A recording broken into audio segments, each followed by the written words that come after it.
امروز قراره سری بزنیم به فقیرترین و فاسدترین کشور اروپا، یعنی آلبانی. پس با ما همراه باشین.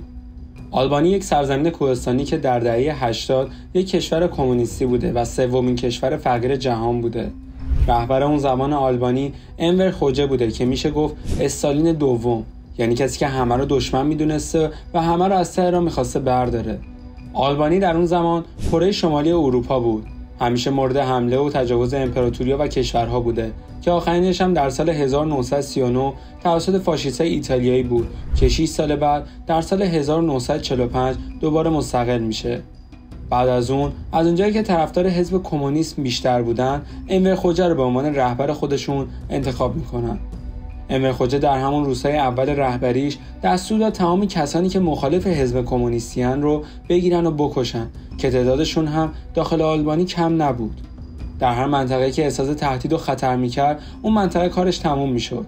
انور خوجه مانند بزرگتر خودش استالین آدم بسیار حسود و شکاکی بود و حتی اگه دوستان خودش هم چیزی داشتن که اون نداشت، دستور قتلشون رو صادر میکرد. به عنوان مثال، فردی در حزب کمونیست وجود داشت به اسم لازار فاندو که شهرت زیادی هم داشت و بسیار به حزب پایبند بود.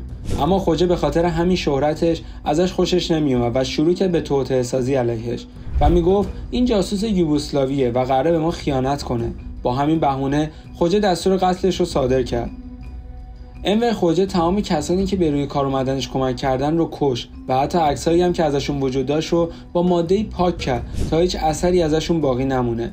تمام این کارها به عقب موندگی کشور مخصوصا بعد از جنگ جهانی دوم منجر شد. انور خوجه اصلا از پیشرفت بقیه کشورها خوشش نمیومد و به همین خاطر دستور داد تا تمام مرزهای کشور رو ببندن تا مردم از بیرون خبری نداشته باشن. بعضی از سیاستمدارا که نگران وضعیت آلبانی بودن، وقتی به انور خوجه میگفتن برای بهتر شدن وضعیت مردم با ایتالیا به طور مثال معامله کن، میگفت خیلی پیشنهاد خوبیه و وقتی میرفتن به مامورانش دستور میداد که بکشنشون. این کشور در اون زمان با وجود کشورهای کمونیستی زیاد با هیچ کشوری رابطه خوبی نداشت و تنها با 4 کشور یک رابطه ضعیفی داشت و داخل آلبانی سفارت داشتن. اونها هم ایتالیا، ترکیه، مصر و یوگسلاوی بودن. انور خوجه به جای خرج پول کشور صرف آبادانی میومد پناهگاه در تمام کشور میساخت. اونها در عرض 10 سال 170,000 پناهگاه در آلبانی ساختن. مردم هم با دیدن این پناهگاه‌ها باورشون شده بود که کل دنیا میخواد آلبانی رو نابود کنه. شاید باورتون نشه ولی حتی در پایتخت این کشور یعنی تیرانا در دهه 1980 میلادی ماشینی وجود نداشت. حتی در شب‌ها برق نداشتن. زندگی مردم هم قابل گفتن نیست که چقدر فقیرانه و با گرسنگی زندگی میکردن. خونه‌هاشون هم از همان سال 1920 که ساخته شد بدون هیچ بازسازی داخلش زندگی میکردن. داخل هر خونه حداقل 10 نفر بودن.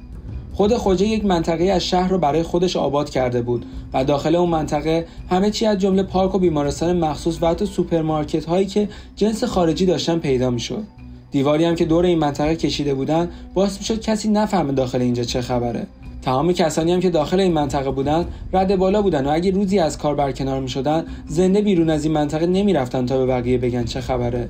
داخل بیمارستانشون بهترین داروها و بهترین دکترها وجود داشت و حتی برای خودشون سینما هم ساخته بودن، در صورتی که مردم خارج از این منطقه حتی برق هم نداشتن. حالا جالبه بدونید ماشین انور خوجه مرسدس بنز 600 پولمن بود که سفارشی خود خوجه بود. حالا جالبیش کجاست؟ این آدم که ضد کاپیتالیستیه یک خودروی سوار میشه که کاپیتالیستی ترین کشور جهان یعنی آلمان اون رو ساخته. در دهه 1980 کمترین تعداد خودرو در یک کشور مربوط به آلبانیه با تعداد فقط 1265 عدد. یعنی اکثریت مردم هیچ وقت ماشین سوار نمی‌شدن. میرسیم به سال 1985 وقتی که انور خوجه در سن 75 سالگی میمیره و همه رو مجبور به عزاداری برای خوجه میکنن و همه به اجبار باید براش گریه میکردن. در سال 1991 با شکست کمونیسم آلبانی هم مرزاشو بعد از نیم قرن باز میکنه و مردم متوجه میشن که چندین سال دروغ شنیدن و عصبی میشن و تمام مجسمه‌های خوجه رو نابود میکنن.